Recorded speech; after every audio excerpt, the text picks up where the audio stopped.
All right. Everyone's attention, please. For those of you who don't know me, my name is Dimit Hayes. I'm the project manager of this project. And we have a really stiff competition today, as you all probably know. There's going to be a solar eclipse shortly. We are going to take a break for it.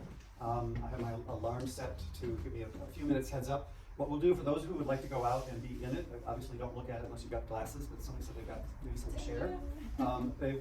You're welcome to go out and partake of it. We'll take a 15-minute window. Those of us who want to stay inside and use it more as a time of contemplation and quietness will stay inside. We'll just ask people to not be coming and going for those 15 minutes so that it's really a quiet space in here. So that'll be happening shortly. Dr. Lucky's going to do a quick introductions of people, and then we'll probably break about then and actually do the program after the solar eclipse break. We're doing raffles on these lovely t-shirts that Chantal designed.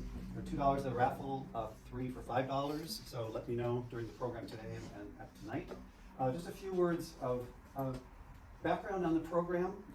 The genesis of this program actually started in this room not quite a year ago, when a group of us got together as part of a retreat who had been doing a lot of political activity in the electoral cycle, and culminated with Yocelyn giving us a presentation on her work with Next Gen, which is digital online outreach to young people around civic engagement and saving democracy and things like that. And so the idea was planted, and this is, somebody heard this last night, but it was a bit of an experiment, a theory, is what could happen when you took the resources of older people, which tend to be, if they're lucky, they're maybe retired, they maybe have had a life experience, they might have some money to share, and took that and married it with the resources of young people, which to me is energy, passion, investment in the future, an incredible collaborative spirit that I sense in young people, incredible vision about what the world could really, how the world could be lived, and wed those two, those resources, and on both sides, and ask people, the young people, to create art that would be messaging for other young people to encourage them to become civically involved and to experience their future as a hopeful place. So that's what the body of work is, the genesis of it. And so we wanted to have this kind of a sharing from their perspective. I'm hoping that they will actually talk a little bit about the program. This is the first time we've done it. Hopefully we will do it again in the future. There are lots of lessons learned that we're accumulating as everything unfolds, including forgetting to bring half and half today, forgetting to put in my new hearing aids. I'm functioning under duress and realizing how beneficial they actually have become. So I know everybody's been prompted to speak up well, so I appreciate that. So I think I'll just turn it over at this point to Dr. Olsen. Wonderful. Thank you all for being here. We're really excited about this program. We're really excited to share what these artists have been doing together with their mentors. So without further ado, I would love for each of the artists, actually everybody here is an artist, so we're just going to refer to everyone on an equal plane as the artists. If you can give us, tell us your name, your pronouns, and tell us, I don't know, give us a few words about how you're feeling today. Oh, do I start? Okay, so my name is Yocelyn Riojas, pronouns she, her, ella, and I'm feeling great today being able to meet these artists in person versus digitally, which has been happening for the past few weeks, but it's been so lovely.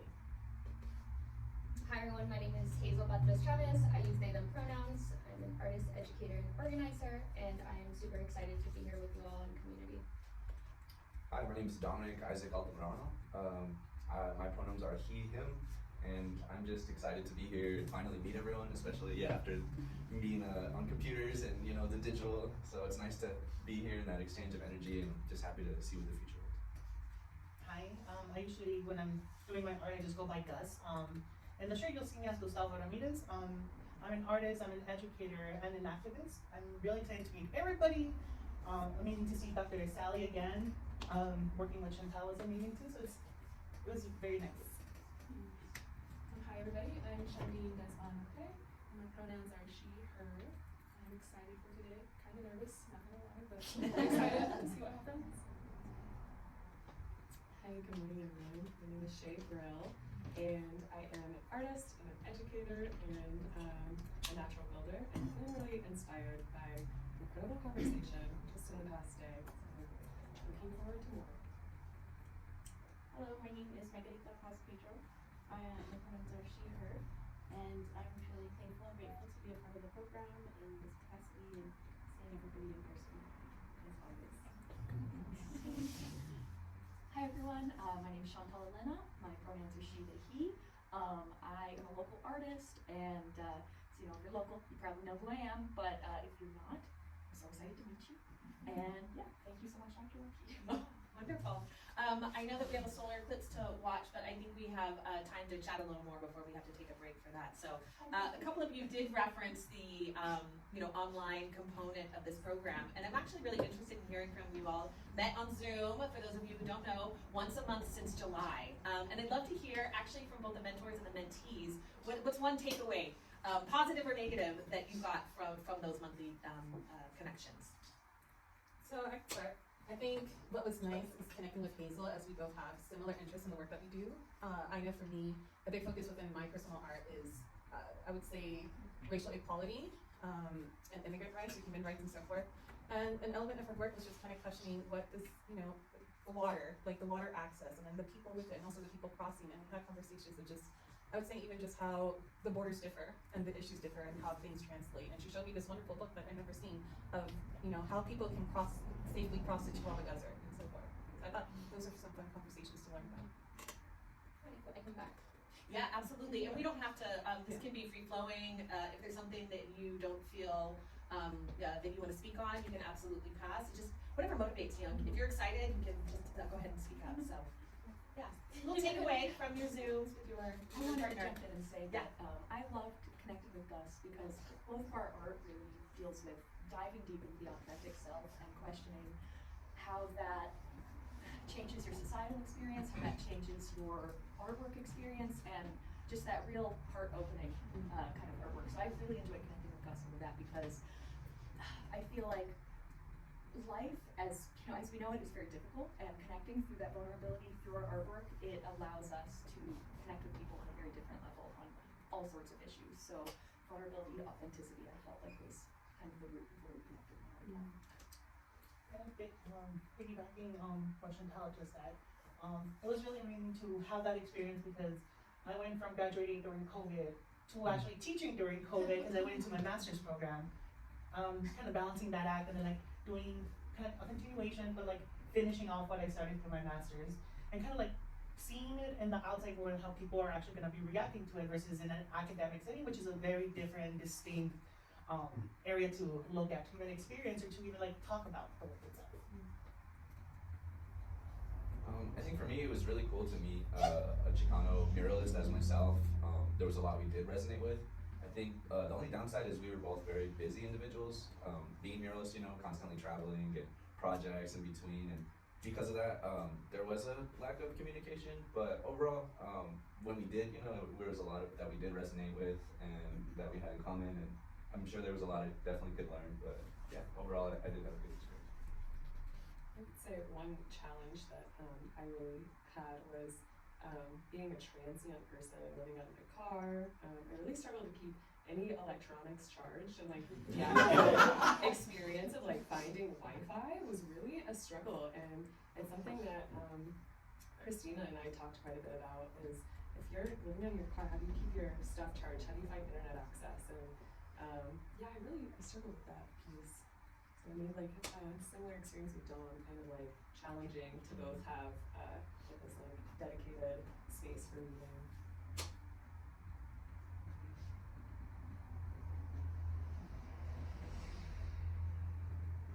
We got to meet in person. Bragging. That's all I can say on that. Can you tell us more about that experience? I guess Margarita is actually my boss in the debate for the nonprofit that we work for. Oh. And it's kind of funny how she ended up being my mentor for this program. Wow. I didn't know that. Oh. You things are being uncovered every day as we speak. Yeah. Which leads to a whole different way of working together. So it was because we worked together collaboratively. This is more of a focus on our own artwork and seeing that and how to support her in that way.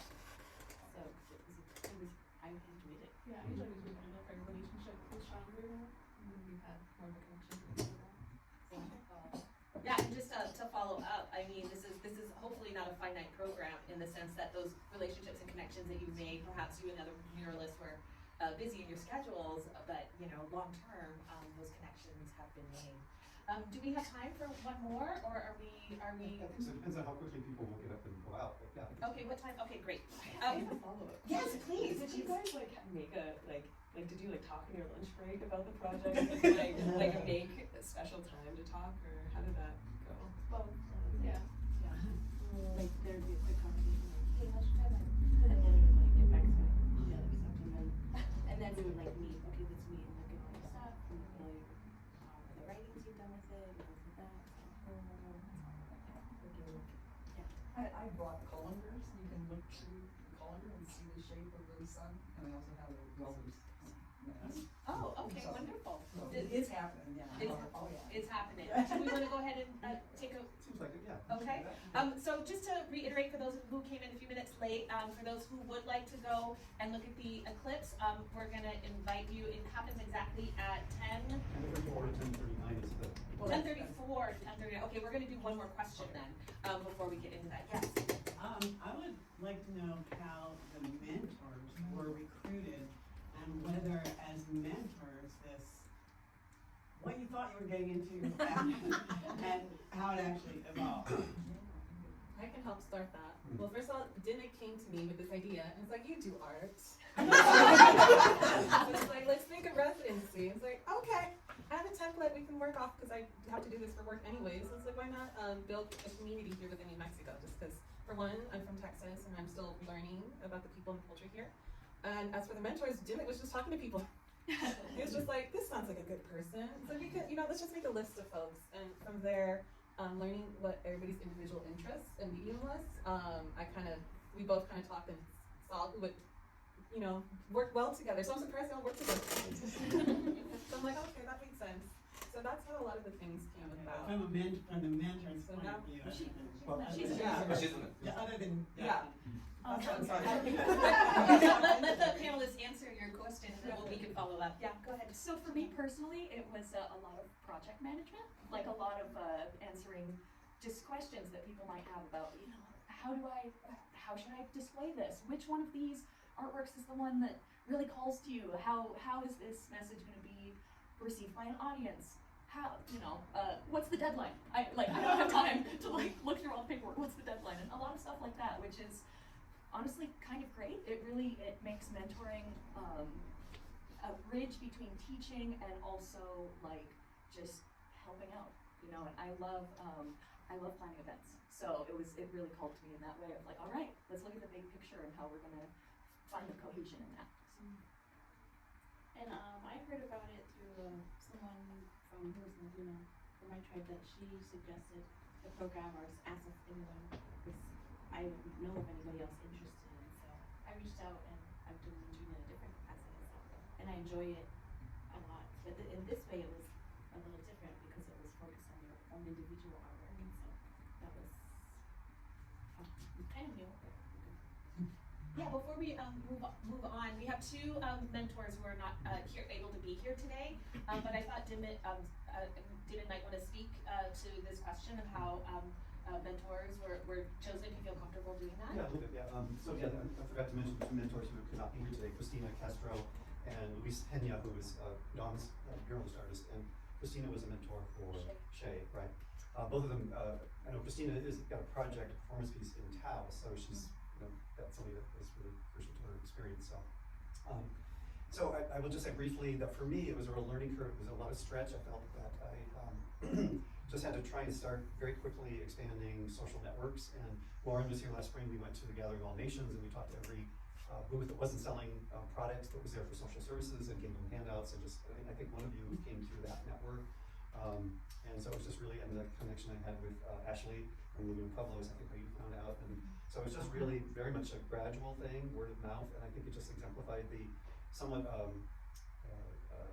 isolation is too strong a word, but the kind of not siloing either, but just this whole project was geared toward bridging, and so bridging generationally, bridging culturally, and when you talk about it, that you got to be building it, and that's the reason we're doing it is because there isn't a bridge. So we're building something. I kept saying we're building this as we're flying it, and so I oftentimes felt very vulnerable about that. I'm aware of my privilege and how I present in the world, and So trying to be accountable and show up for that, and to expand my access to privilege, and to not hold it and to extend it. So, yeah, good answer.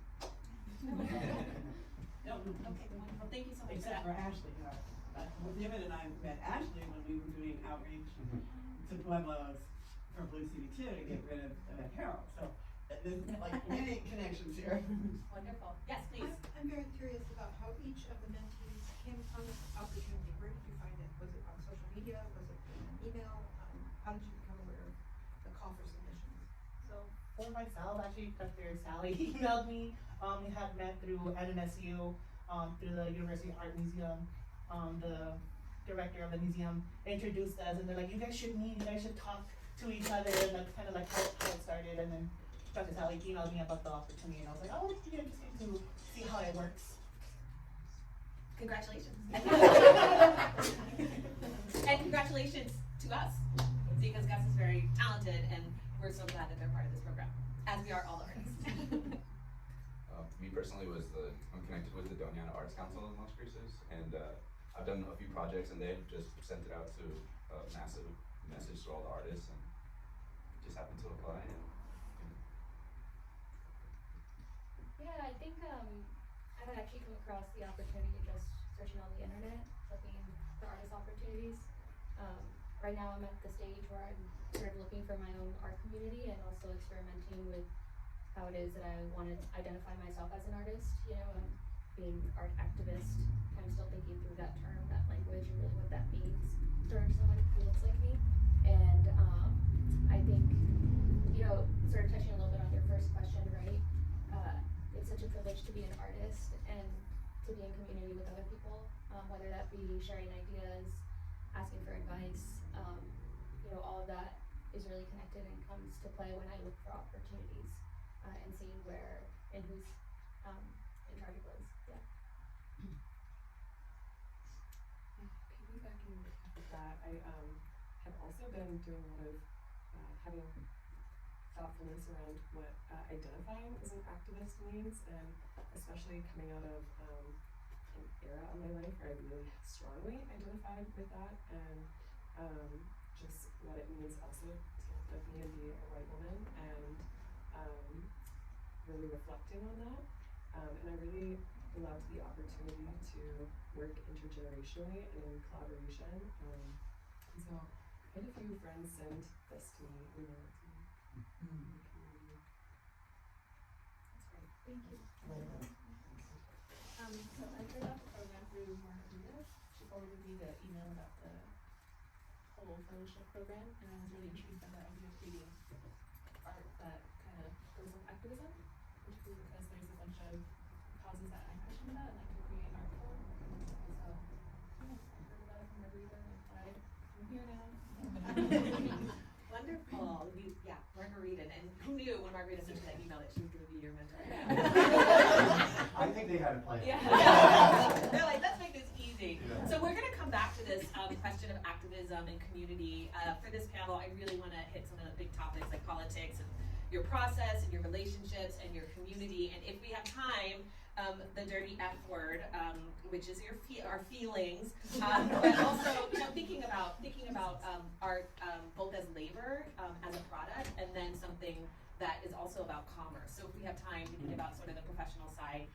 So for those of you who would like to see the miracles of the universe, we're going to invite you to go ahead and step outside. We will, as we mentioned earlier, we're going to hold this space in here in silence. So we're going to hold it for 15 minutes while everyone can experience the eclipse. And those for you who would rather stay here and be more contemplative may do so. So thank you all for being here. We'll come back. Welcome back. It looks like a couple folks got blinded by the light, so hopefully they'll join us. Again, I'm known as Dr. Lucky, but I'm also Lynn Sally. I have a PhD in performance studies from New York University, and I teach at NMSU and at New York University. So I am so glad to be here. And quickly, if we can just restate our names so that everyone can remember, that would be beautiful. So we can start the second half of our discussion. Just names? Sure. Okay. Yocelyn Riojas. Hazel Batrezchavez. Dominic Izaac Altamirano. Gus. I'm Shundiin, Desbah. Okay. Shea Brill. Margarita Paz Pedro. Chantal Elena. Thank you. So what the tagline for this entire program is art to shape the future. And so I thought we could talk a little bit, love to hear a little bit more from you all about your motivation. And by motivation, I mean not just like what materials you're drawn to, but also your political motivations. If you have sort of goals for your artwork beyond a two-dimensional object that perhaps rests on the wall of a museum. So yeah, if everyone wants to talk a little bit about your motivation. Okay, so I'm just like, so outside of this program and being a mentor of Hazel, for me, within arts and advocacy has always been a big important combination for mine. My focus has always been more creating a sense of representation for Black and Brown communities, as well as, I would say, creating accessibility. While I do feature my art in galleries and other institutions, I do believe in it just making it accessible, which is why I always create more digital art versus more painting or more physical structures. That just depends on the use of the space or installation, if that's one way to go, but I always enjoy making posters so that way people can use them and utilize them more into, I would say, in events of protest and messaging and different social issues that they care about, whether it's DACA, immigration, climate issues at the border, and women's rights and so forth. For me personally, growing up, I had always been the black sheep, and I never really felt like I belonged. And so, just delving into art, I kind of finally found like I found my calling, and like I do belong. And so for me, my motivation is to inspire others and to let them know that it's okay not to belong. And there's, in a sense, not belonging, you belong with the others that don't belong.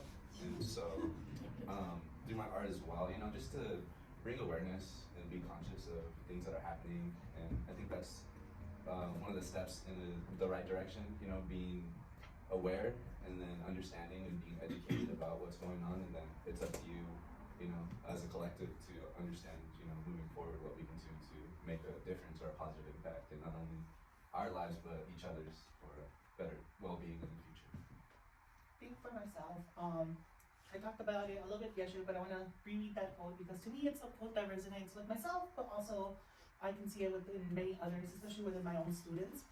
It comes from Alexander Leon, that says, "Queer people don't grow up as ourselves. We grow up playing a version of ourselves that sacrifices authenticity to minimize humiliation and prejudice. The basic task of our adult lives is to unpick which parts of ourselves are truly us and which parts were created to protect us." A lot of my work itself is rooted in queer theory, trans theory, a lot of theoretical frameworks that are to empower and create activism for the future and for equality for all. For my works themselves, I always focus on queer people of color as we tend to be less represented than our counterparts. All representation is great, but don't forget the people that don't get represented. We also need a little bit of being able to show ourselves, being able to look at ourselves in a gallery, in Instagram, being able to see different body types, different colors, different everything to be able to be yourselves. I know for myself, my works, I do the academic setting a little bit more because there's not a lot of representation of people that look like me. I have students that like see my works and then they start crying because they finally see somebody who kind of looks like them. It's not a perfect match, but enough of them is in there that it's like, oh, like it's possible to be an artist. It's possible to be a chemist. It's possible to be whatever I want. So to me, that's kind of where my work is always rooted within representation. I resonate really deeply with what both Gus and Domm said, that representation and that sort of self-analysis is incredibly important. And by allowing yourself to be vulnerable and to show up for yourself, you're able to not only look at what you can inspire in others, but also your own place of privilege. You can look at that and face it in a real way, or lack of privilege, you know. And there's so many important factors to activism, but the root that allows us to show up as our strongest selves is supporting ourselves. And so that's my real message in my own artwork. And I always say to people, you never know what you can inspire in others by showing up as your best self. And that's why I make art, is just, you never know what it inspires. And I've seen people see a work of mine, and just like Gus said, start crying, and then they go home and start baking these out of this world cakes, and a year later they're a cake artist, and they're like, you inspired me with your poem. And I'm like, that's incredible, that butterfly effect that it creates, and in students and in people's lives. So.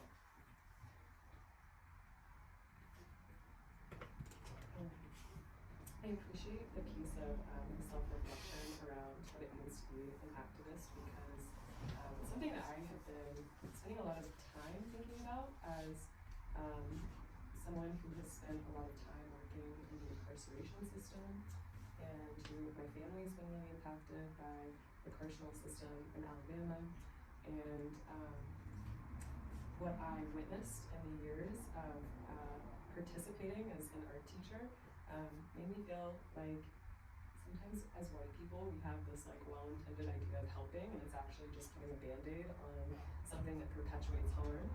And the experience of like just teaching art in prisons and jails, it like sounds really beautiful and healing, but the things that I witnessed are huge human rights violations, and I would literally have guards come up to me and thank me for making the humans more docile after having art classes.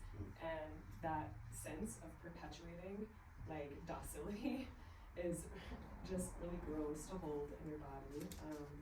And the experience of like just the accountability and awareness of like how am I perpetuating systems of harm when the entire system should not exist. And that has been challenging, and thinking about what it means to be an activist and the words that we call ourselves and what it means to be an ally, and a lot of these terms just affirming these like military terms that are rooted in violence, and just how identification can like affirm or deny this like connection that's coming out of a loving place is something I've been thinking about.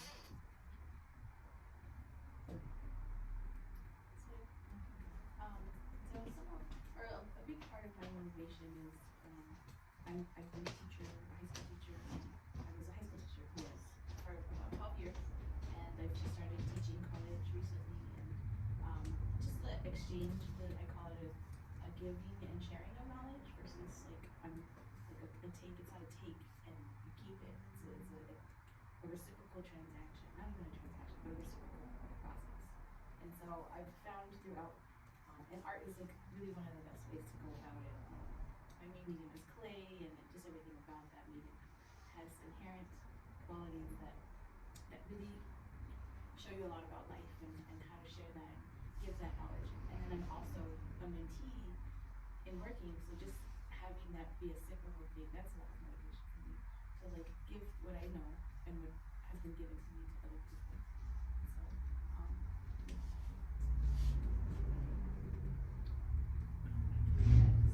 So my main motivation for making art when I was growing up was just to keep myself happy, because I did struggle a lot with depression when I was younger. So I do resonate with what Chantal said.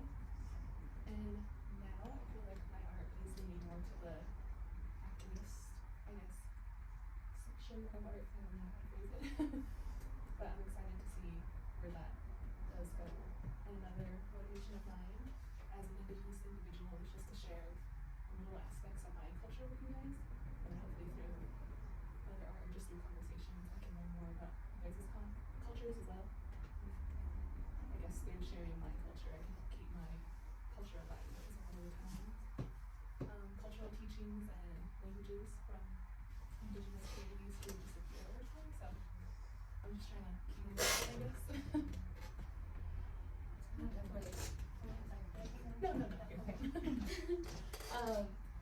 I think that is such a great question that you have posed to us, and you've asked us, to think about the process, the political, and our goals, right?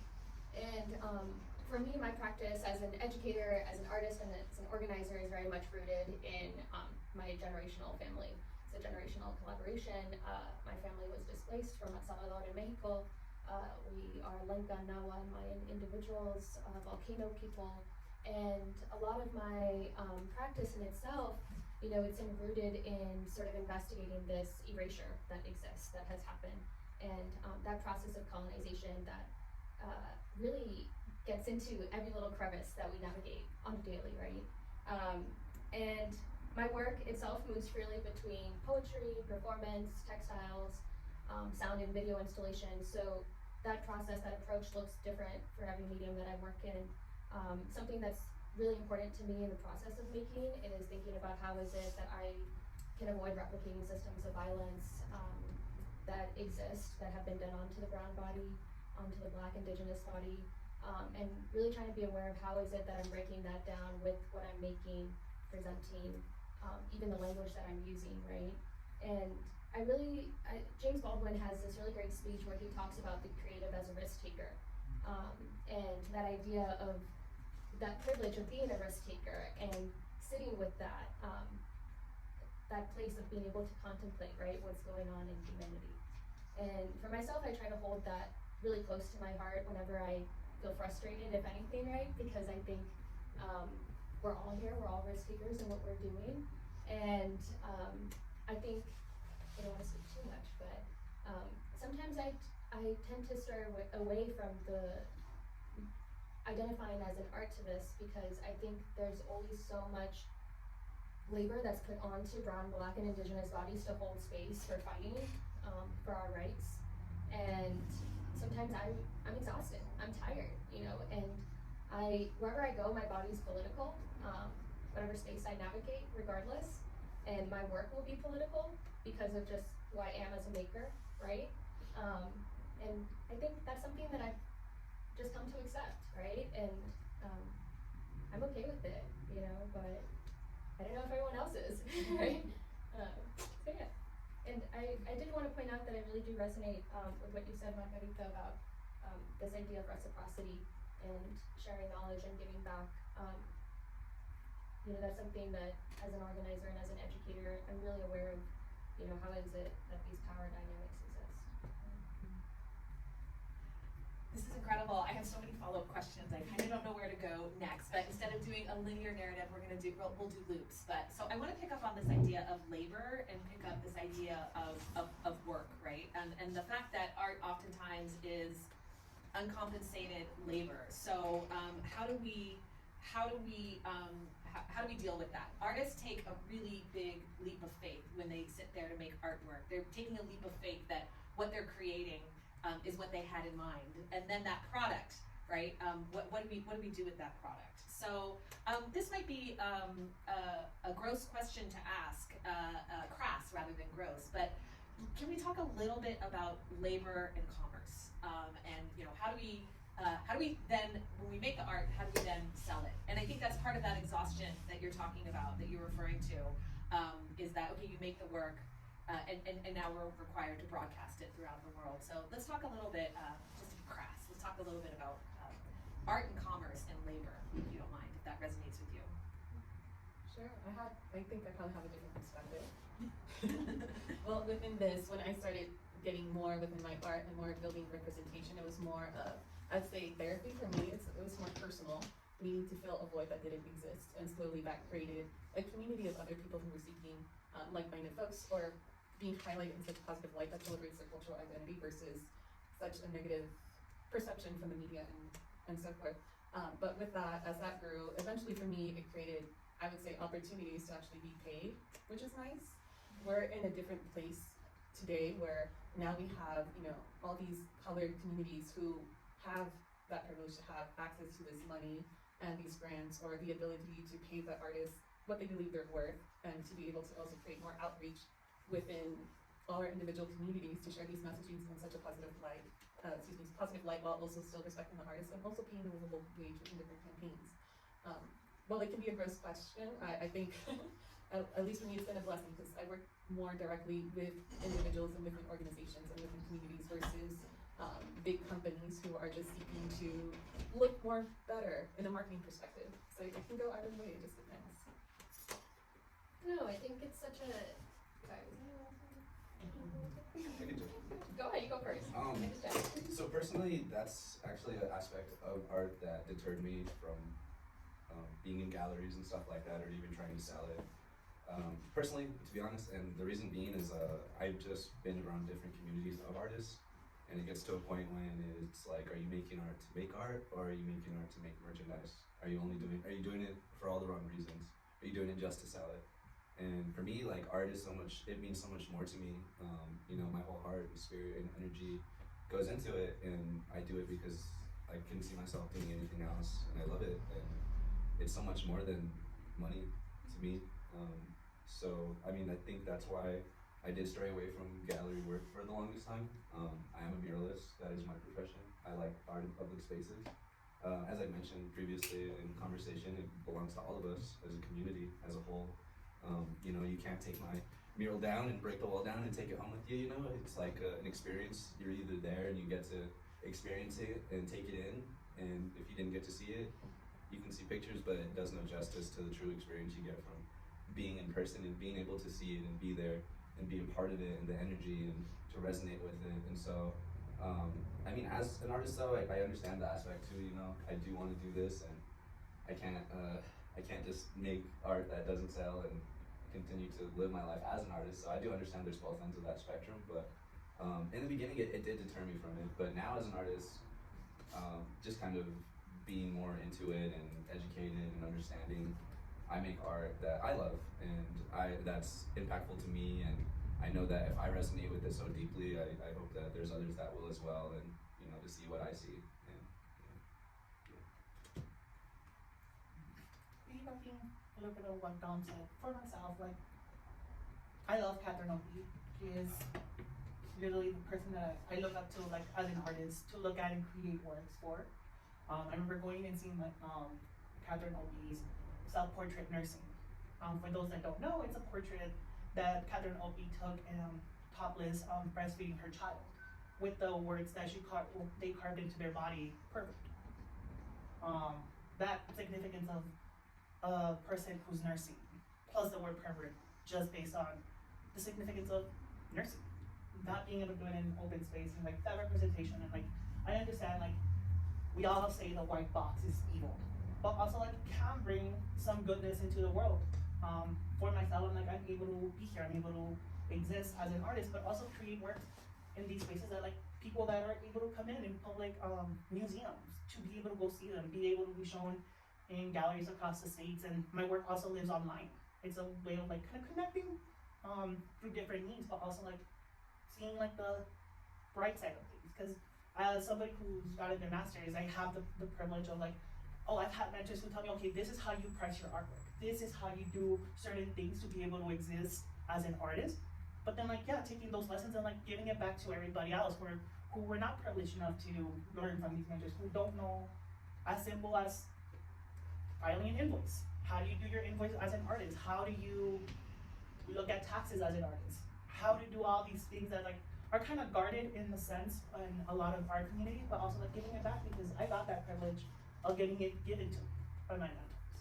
So it's like a nice little reciprocal thing of, yes, I got it from them, but also like giving it back. And it might be crass, but also like, I also would like to be able to live. So jumping into that, I feel like that really touches on what Margarita was saying earlier about reciprocity. And for working artists who know how to make a living from creating art, it's really important that they share their knowledge with starting artists, because it can be very easy to get taken advantage of. And I'm someone who's been on both sides of it. You know, I've had my work taken advantage of, I've been paid well for my work, I've seen both sides. And it is beautiful whenever someone comes to you and they want to pay you a living wage for your work. It's the most uplifting thing. And it is incredibly dehumanizing when they don't. And so one of the most important things is learning what your boundaries are and setting them and having those standards and never bending them. Because the moment you bend them, people will start piling more and more on, and then finally you're on the ground. And so that's something that I've really had to learn, is setting boundaries. And you know, we never do it perfectly. So making mistakes is also something that I've had to learn. It's like, it's okay to be really bad at something for a while, to learn how to be really good at it. It's okay to ask for help. And so for me, art wouldn't be what it is if it weren't for the help of people in my community, people kind of in my sphere seeing what I'm doing and offering advice. And most importantly, standing up for myself and what I feel I'm worth. And that is not always the easiest thing to do whenever you're an activist and you love to give and you want to give and you want you want your message to be heard and you want your love to be felt. And people will show up and they'll be like, okay, let me just take that off. I'm gonna leave you with nothing by. And when that happens, it's horrible. So through every trial, you have to take those lessons and remember them in each further thing. So I'm hoping through this experience, we can all kind of show up for each other, you know, and be able to ask for advice, be able to ask for help, and create a larger web of artists, assisting artists, and showing up for each other. I see art as like a big ecosystem. So there's many parts to it, which is what where it feels like you're going. You know, we have, it's not just us. For a long time I was like, oh, you know, I make my work and it goes out in the world and this and that. There's so many parts to it. There's like the writers, the curators, the museums, the public art. There's so many facets to it, which is really great that we have all these options that we can dip into and see, okay, is this an area that I feel comfortable in, that I want to put my work out in? And sometimes you have to cross that uncomfortable line to figure it out. Okay, now that's not, I'm not done with that. Next, what's next? So it's like up to each person what they're comfortable with and where they want to put their work out in. And is it to, and the reality is we all need what a mentor calls land dollars to live. We have bills to pay, we have, some of us have children, all of that. So it's a juggle, it's like a puzzle, it feels like. And you're like, well, which parts of my puzzle fit me best? Because I might not like anything to do with museums and any of that. And that's fine, that's not part of my puzzle. I like, it's not that but the one thing is like we all go to them still. We like seeing other people in them. So, you know, there's different parts of that. But I see it as another thing that the ecosystem needs is all of us as artists a part of each of those things so that we can advocate for ourselves, that we, the value of our work, and then maybe it's not a monetary transaction, but something else that will help us live and fulfill us in different ways. So, and then programs like this that pay their fellows really well and they feel valued. And that's one of my favorite pieces of being an artist is this ability to, like, what works for me. I can do literally anything. I can wake up and decide to do this today, or really like diversifying what your media are, and this ability that we have to just kind of move in creative spaces where we get to like explore this what feels good for us. And Domm and I were talking about this last night, and this experience of not making work to like be consumed and like to be pumping it out. And I think sometimes as artists who are young, you know, we're on social media and like we're looking at other people's pages and it's like, oh my god, they're making so much work. Like and this comparison thing, and kind of refocusing that energy where we're actually affirming our full creative self instead of like production, producing, I have to like make this, you know, make something that people are gonna love, and building this resiliency as a creative human where we do have skills and diversified skills and like really putting energy into living as a creative human instead of a producer, and like just the act of like cooking, getting dressed during the day. It's like, how are we embracing our creative energies in a full way instead of just this like externalized production, I have to do this to sell it. Feels like a really healthy shift for me. Just one more note I wanted to add is I feel like so many of us would be creating the art regardless. You know, like my house is so full of my paintings. I'm sick of seeing them, but they're there. I know they're never gonna sell. I'm gonna keep making them anyway. You know, and it's like it's a beautiful practice in allowing yourself to really be. And I think that's really important to truly connect to what we want to see in the world. I had a really great mentor when I was younger tell me at a time when I was very conflicted and sort of identifying as an artist myself. And they said there is no blueprint for being an artist. And I think that really connected with me because I had a lot of fear around being an artist, about claiming that title, even though I do think I've been a creative since birth, you know, and I think when I look back generationally, like I come from folks who are artists themselves, right? And I say that because there's so many different paths that an artist can take, right? You can sell your work in galleries, you can decide not to be in museums, like you can be only making your work in the street, making it for the people. And I think that full autonomy, right, that you have as a creator, you just have to make sure that it's aligned with your values that are important to you. For myself, I never set out to sell work. It's never been my intention. Every time someone wants to buy a piece, I'm utterly surprised and in shock. And it's not necessarily my goal, I'd say, as an artist, right? If I'm able to make work to create it and have other folks appreciate it and see themselves in it, then that's really important to me. And I often look back at the Whitney Biennial from a few years back where, and I know maybe y'all remember all these details, but I remember that director was funding a lot of this like pepper spray that was being used in the protests for George Floyd's, for the George Floyd actions that were taking place. But then they were the director and they were also funding the art, right? And so during this biennial, there was a bunch of artists that pulled out of the exhibition as a form of solidarity, right? And I often think about that because I'm like, wow, I would love to show at the Whitney. Like, wouldn't that be so great? But then I think about, well, who are the people in power there, right? Where is that money coming from? How is it being used? And I think that's something that, for myself, I'm constantly thinking about and where I'm putting my work, who's buying my work, where is it going, right? You know, I think as being young at art, we have the power to change the system at this time, and that really is rooted in how it is that we're interacting with it, and how we're supporting it.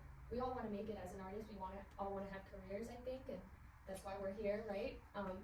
But at the same time, we have to be intentional in what we're doing and how we're making it and where it's going. Thank you all. I have about 20 more cue cards, but I want to be sensitive to time and energy from you all and also from those who have joined us today. So I think I'm going to open it up to see if there are any questions from the audience or anything anybody wants to ask our artists today.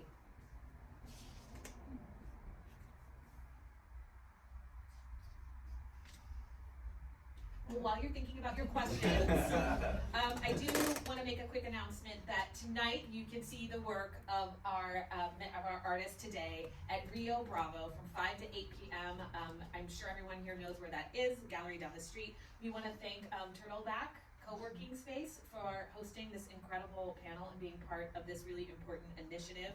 And you can also find this organization on Instagram and Facebook at Indivisible Young Artists. And lastly, if anybody wants to buy a raffle ticket, raffle, 1 for 2, 3 for 5. Yes, and we have a question.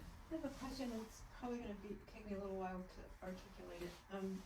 So this part of the mission was about revisioning the world, visioning how we want the world to be. And I noticed some pieces of that in your work that we saw last night, but I'd love to hear your words about that.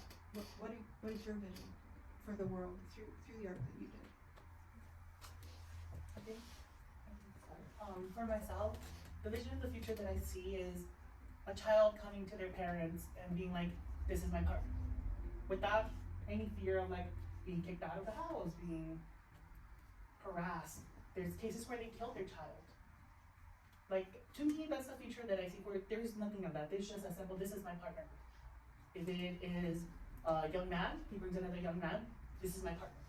If it is two trans individuals, being able to be accepted as trans individuals and being able to be like, we're together.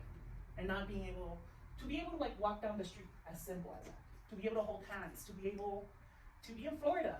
For of all places, I don't know why you want to go to Florida as queer people, but go to Florida. To be able to be in places that like we're not welcome, to be able to see a world where you're able to just exist because you want to exist, because you're there, not because, oh well, we need to leave the state because all these laws are governing our bodies or governing who we can love, governing who we can vote for, as simple as that. To me, that's the future for my work that I want to create. I think for me personally, it's just humanizing the whole experience with migrants at the border, understanding they're just like us, they deserve a chance, opportunity. My grandfather migrated here from Mexico and used to say if he wouldn't, I wouldn't be here with y'all, being able to share my artworks or have the opportunities that I do have. And just, humanize that and let you know that, they have families and they deserve to be loved and cared for just like every single one of us.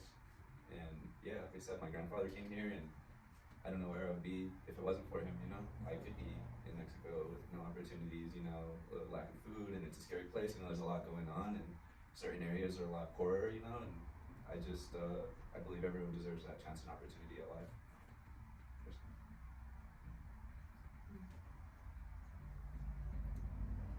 I think, like most of us here, I have a lot of climate anxiety, and anger, sadness, fear, for a future that looks like a planet that is unlivable. And I read something recently that said the fate of humankind and life on Earth will be dictated by humans that are alive right now. And it shifted something for me, and just seeing the importance and weight of not falling into despair right now, and wanting to create communities that are resilient and connected and skilled and adaptable and safe and healthy, and how we are embodying those values and how we're living, instead of just feeling like the despair and weight of that, because it really feels heavy and can feel a little hopeless at times. So just shifting how I move around embodying hope and creating work around hope and resiliency as opposed to despair. What was the question again? Vision. Vision, the vision, or vision for Vision. art? Or just our vision for the world? Behind the art pieces. Oh, behind the art pieces, okay. I just have to say, it's so wonderful to listen to you all. Your eloquence is as beautiful as your artwork. Yes, last question. Oh, thank you. Good morning, all. I'm Jeff Notkin. I'm a career visual artist. I live here, but I'm originally from the UK. I know Gus. We were briefly MFA students together. And nice to see Gus. I'm really interested in the mentor-mentee aspect of this. How you started this, what's your process, the nuts and bolts. You mentioned that there were Zoom calls. How did you put something like that together? And who are the mentors and the mentees? I'm a newbie here, sorry, so I don't know. But I'm really interested in that side of it, having always wanted to do something like that myself. Thank you. Yeah, if anyone wants to speak that, we can have the mentees raise their hands. Yeah. And then mentors. And then there's two other that aren't here. In terms of process and how this whole program came together, I recommend speaking with Dimid, who was one of the main people that spearheaded all of this. But does anyone want to speak to this mentor-mentee? Because I think of that as a very fluid relationship, right? It's the mentor gets just as much from a mentee in practical ways as vice versa. So if anyone wants to speak to that great question. Sure, I can go.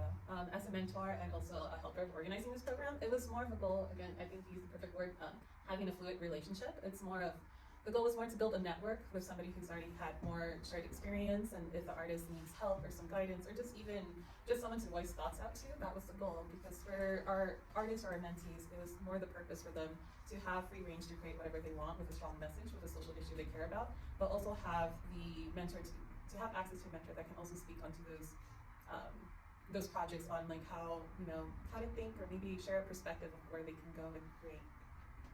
Oh, well answered, thank you. And did you strive to have a match in mediums, for example? Like if one of your mentees was a sculptor and you were a photographer, did you care? Did you try and find a symbiosis of ideas and styles, or more just personality things? Yeah. So while the program, the early phases of it was developing, there were two early goals. One was to get the word out as much as possible for the applicants to be coming in, and then at the same time we were looking for a pool of judges to evaluate those. Again, all reflecting the different aspects of the fabric of New Mexico. And then once the judges went through the process and picked the fellows, we had a pool again at the same time of potential mentors. But we wanted to wait until the fellows had been chosen to then match them as good as possible on different characters. Could have been media, could have been cultural background, could have been geographic, several different factors. So there was a matching, and Yocelyn was a big part of that, and Chantal, I think, because you were a judge and then become a mentor. So I think we're very happy with the general matches that were able to happen based on those there being something in common that they would have. Because we were introducing them to each other electronically and they've never met, and some not until this weekend. So it was a little bit, again, this experimental, how does this work, but we wanted to have something that they would each be able to see in each other. Oh, that's marvelous. So there is a conscious effort there to Yeah. well, this mentor would fit well with this mentee. It wasn't just where the cards fell. Oh, that's great. Good for you. And to just interject there, if it wasn't medium, it was messaging behind the artwork, the meaning behind the artwork, background in, that sort of thing. So it kind of many different layers of choosing. I just want to thank everyone that made this program happen. I want to thank you all for being here. I want to thank the audience for coming. And I would just like to let you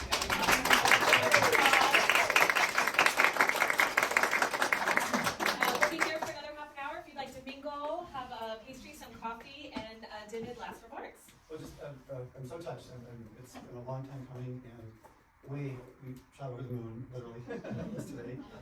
So again, thank you for the deep sharing and just the depth of what you all have brought to this. I'm very touched, and I thank everyone who's come to observe and to contribute to it. I did a couple thank yous. Lauren, I did not draw attention to it last night, but I want to thank you for Yocelyn and Lauren and I were the kind of the shepherds through the early stages of this, and both of you brought such expertise to the whole concept that thank you publicly for that, Yocelyn. And then just a couple little housekeeping that everyone can hear. So if you all can come at 5 o'clock to the gallery, we're going to do a couple photo shoots and things like that. And I think there's a person who wants to kind of maybe do a quick little video with each one of you to capture a little bit of your personal statements for going forward. Remember to check out or just leave your room early when you come to the brunch tomorrow morning. You're welcome to go on and see the rest of our shop. You don't have to stay at the gallery. Updates. There's a guest book back here, please. We want to capture as many people who've been here so we can keep in touch. The idea is that with the imagery that's been created, we will be digitizing it and using it in various forms in progressive messaging to young people in New Mexico going forward, and maybe building on the program as it rolls out. If it's up near yet, but I know there's a lot of interest in doing it. What came to mind for me was maybe even to have some kind of a reunion in a year with this group. The assignment you were going to be given this afternoon, which we took off the program to give you some chill time. We were going to put you all in a room with a bunch of art supplies, the 5 of you, and give you 2 or 3 hours to collaborate and create more messaging. So maybe we could do that next year. We will be getting an evaluation form maybe in about a week, just to give us some feedback, both as mentors and fellows. Lessons learned. Again, this is the first time, so there's definitely lots of things that we can be doing better and improving on, and I'm more than open to all that kind of stuff. I just want to address to Margarita, just congratulations. She has a show tonight opening in Taos at the Millicent Rogers Museum. Very incredible. So I think that's... question. Oh, okay. Marty? Yeah. This is an Indivisible funded project that it went through Sierra Club, Sierra, Indivisible of Sierra County. And this strikes me as a pretty way out enterprise for Indivisible. And I wonder if Lauren would like to comment, Lauren being our link to Indivisible National, whether I'm wrong, like Indivisible has done other stuff like this, and given that I'm not wrong,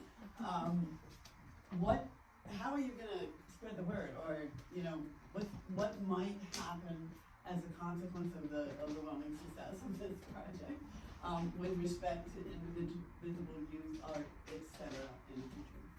Thank you. It has never happened with another Indivisible group or state. So it's a nationwide nonprofit with groups of volunteers all over the country that have been primarily focusing on progressive policy advocacy, voting rights, and supporting candidates and things like that for progressive policy issues, progressive candidates, things like that.